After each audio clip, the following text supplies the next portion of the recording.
те дни это была не только боль Ингушетии, это была боль всей России, была объявлена настоящая война.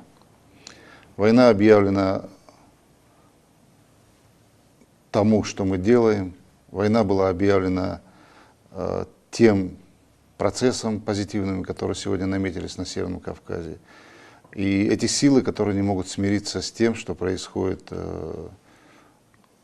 консолидация народа, что люди, населяющие нашу страну, хотят жить в мире и в согласии.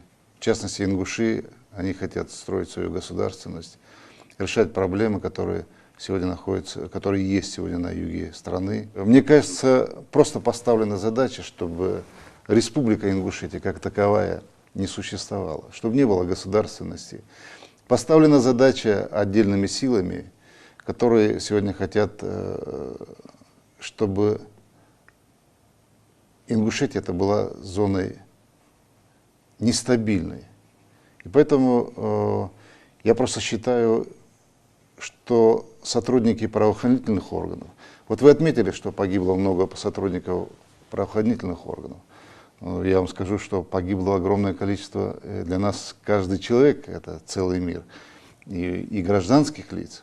Иногда диву даешься, когда отдельные политики, люди от политики или представители СМИ, совершенно не представляя ни регион, ни народ, ни ситуацию, начинают что-то комментировать. И, как правило, эти комментарии, они направлены на дестабилизацию, на стравливание народа. У нас многовековые добрые традиции между народами Юга России. Вот это надо сегодня возводить в абсолют.